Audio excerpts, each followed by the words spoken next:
क्या नेपाल में एक बार फिर बड़ी त्रासदी आने वाली है? एक बार फिर नेपाल एक नई आपदा का गवाह बनने जा रहा है। नेपाल में रेस्क्यू ऑपरेशन कैसे चल पाएगा? क्या नेपाल में जिन लोगों की मौत हुई है या जिन लोगों के बारे में अब तक कोई अता पता नहीं है, उनकी तलाश पूरी हो पाएगी?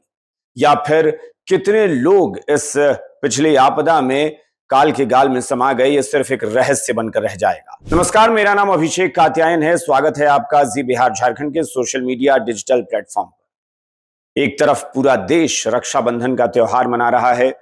देश और दुनिया में जितने भी सनातनी हैं, जितने भी हिंदू धर्म को मानने वाले लोग हैं, उनके लिए बड़ा पवित्र त्योहार है। तो एक तरफ इसकी खुशियां, लेकिन दूसरी तरफ नेपाल इस खास मौके पर, जो कभी एक बहुत बड़ा हिंदू राष्ट्र माना जाता रहा, अब धर्मनिरपेक्ष हो गया, लेकिन अभी भी हिंदुओं की वहां पर आस्था बहुत मायने रखती है। बहुत ज्यादा आस्था रखते हैं वो ईश्वर में, तमाम पर्व त्योहारों में। और ऐसे समय में नेपाल एक ऐसी त्रासदी से जूझ रहा है जिसे सुनकर, जिसे देखकर लोगों की आंखें नम हैं। नेपाल एक बार फिर बड़े संकट के मुहाने पर खड़ा नजर आ रहा है। नेपाल पर एक बार फिर बड़ी आपदा टूटने के आसार नजर आ रहे हैं। इस वक्त की बड़ी खबर जो हम आपको दे रहे हैं वो ये है कि नेपाल में रेस्क्यू ऑपरेशन रोक दिया गया है। जो रेस्क्यू ऑपरेशन चल रहा था कि अभी पिछले दिनों, जो 2 दिन पहले नेपाल में आपदा आई थी, उसमें कितने लोगों की मौत हुई है, इसका अब तक स्पष्ट आंकड़ा नहीं मिल पाया है। अभी तक 550 से ज्यादा मौत की पुष्टि हो चुकी है, यानी उतने शव मिल चुके हैं। 550 से ज्यादा लोगों के मारे जाने की खबर है, लेकिन अभी भी हजारों लोग लापता हैं।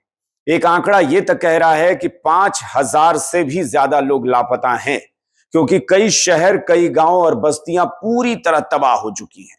कोई अता पता नहीं है, नामो निशान मिट चुका है। तो वहां कितने लोग होंगे, इसका सहज अनुमान लगाया जा सकता है। लेकिन बड़ी खबर यह कि ऐसे समय में जब रेस्क्यू ऑपरेशन चल रहा था और लग रहा था कि जिन लोगों के अपने, जिनके परिजन, जिनके रिश्तेदार, जिनके भाई बंधु इसमें हादसे का शिकार हो गए हैं, या फिर उनकी तलाश की जा रही है कि मलबा हटाया जाए रेस्क्यू ऑपरेशन के जरिए और शायद उनकी तलाश पूरी हो पाए, एक सुकून मिलता है कि अगर चलो किसी की मौत भी हो गई है, लेकिन अगर डेड बॉडी मिल जाती है तो वो परिवार कम से कम इस बात से बेफिक्र हो जाता है कि हां, अभी उसके बारे में हमें कोई जानकारी नहीं है। यानी डेड बॉडी मिल जाना फिर भी राहत वाली बात है, लेकिन अगर नहीं कोई मिलता, कोई डेड बॉडी नहीं मिलती और जिंदा भी नहीं मिलता, तो सारी जिंदगी इस उम्मीद में, इस तड़प के साथ लोग गुजारते हैं कि पता नहीं वो कहां चला गया, आखिर आज तक उसका अता पता क्यों नहीं मिल पाया। तो नेपाल में वो रेस्क्यू ऑपरेशन चल रहा था कि लोगों को उनके घर वालों के बारे में बताया जा सके, लेकिन अचानक से एक अलर्ट आता है। और ये अलर्ट इस बार चीन की तरफ से जारी किया गया। वही चीन जिस पर आरोप लग रहा है कि उसने एक साजिश के तहत, एक धोखे के तहत नेपाल को इस बड़ी त्रासदी को झेलने को मजबूर कर दिया। क्योंकि चीन अगर चाहता तो तिब्बत में आई उस आपदा के बारे में समय रहते नेपाल को सूचित कर सकता था। नेपाल की सरकार स्थानीय प्रशासन को बोलकर वहां से लोगों को हटा सकती थी, क्योंकि 2-2.5 घंटे से ज्यादा का गैप था तिब्बत में आई आपदा और उसके बाद नेपाल में आपदा के बीच। तो शायद वो चीजें रोकी जा सकती थी, लेकिन चीन ने समय रहते खबर नहीं की, जिसका परिणाम यह हुआ कि नेपाल एक इतनी बड़ी त्रासदी से जूझ रहा है जिससे पूरी दुनिया मर्माहत है।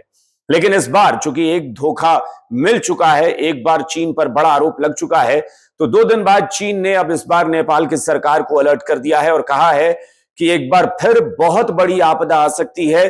क्योंकि जो जानकारी मिल रही है कि तिब्बत के इलाके में एक बार फिर से ग्लेशियर झील फटने के, टूटने के आसार नजर आ रहे हैं।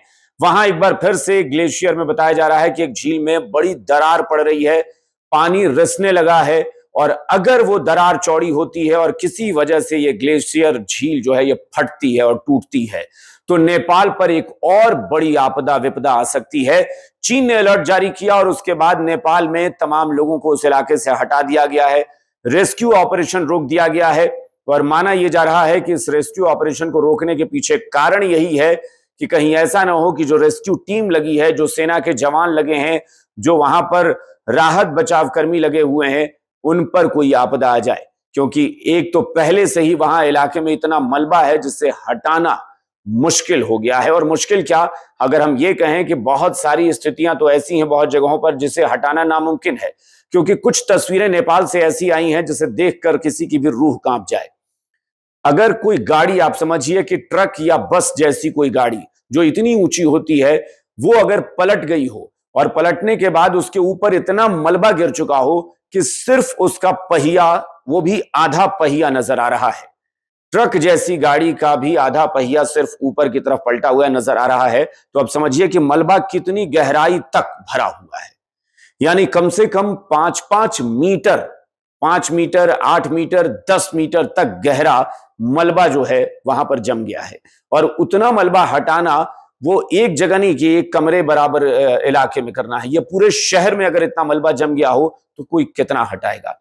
और इसीलिए कल मैंने एक वीडियो बनाया था, तो आप लोगों को बताया था कि इसको प्रैक्टिकली आप जरा समझ सकते हैं एक अनुमान लगाकर, कि अगर एक पहाड़ खड़ा हो, बगल में समतल जमीन हो और वो पहाड़ अचानक बाढ़ में या किसी आपदा में गिर जाए, तो वो पहाड़ जो है उस पूरे इलाके को फिर समतल कर देगा। और उतना समतल एरिया जिसको कहते हैं कि 10 मीटर, 15 मीटर, 20 मीटर का मलबा हटाना उतनी दूरी में वो संभव नहीं है।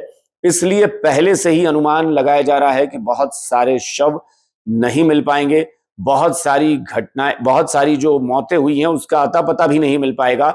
लेकिन ऐसे में वो रेस्क्यू ऑपरेशन रोकना ये साफ बता रहा है कि नेपाल एक नए संकट के मुहाने पर खड़ा है। हम सब ईश्वर से सिर्फ प्रार्थना कर सकते हैं कि इस बार फिर कोई ऐसी आपदा ना आए जिसमें नेपाल में फिर सैकड़ों या हजारों लोगों को जान गंवानी पड़े। समय रहते इस बार अगर अलर्ट मिला है तो नेपाल की सरकार को तत्काल उन इलाकों से लोगों को हटा लेना चाहिए, या फिर हटा रहे हैं जिन इलाकों में ये विपदा आ सकती है।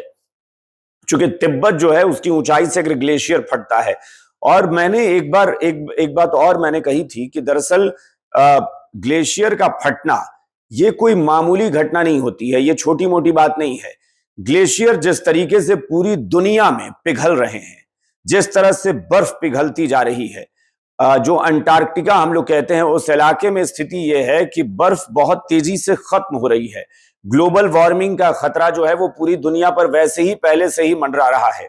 उसमें से ये हो रहा है कि जिस तरह से पेड़ कट रहे हैं, इस पर एक अलग से मैं वीडियो बनाऊंगा और बताऊंगा कि फिर ये दिक्कत कहां आ रही है, क्यों इस तरह की आपदा आ रही है, क्यों इस तरह की समस्या खड़ी हो रही है जिसकी वजह से हजारों लोगों को अपनी जान गंवानी पड़ रही है। ये तो हजार है, अगर हम सचेत नहीं हुए तो शायद वो घटना, इस तरह की आपदा लाखों लोगों को मौत की नींद सुला सकती है। इसलिए हमें सतर्क रहना होगा। फिलहाल ये जो बड़ी जानकारी आपको मैंने दी उस पर बहुत गौर कीजिएगा। नेपाल में जो लोग भी इस वक्त भी बाहर के लोग मौजूद हैं, अलग अलग देशों के लोग मौजूद हैं, उनको तुरंत वहां से हट जाना चाहिए। जो भारतीय भी मौजूद हैं, खासतौर पर जो सीमावर्ती इलाके बिहार के लोग हैं, उत्तर प्रदेश के लोग हैं, उनको वहां से तुरंत हटना चाहिए।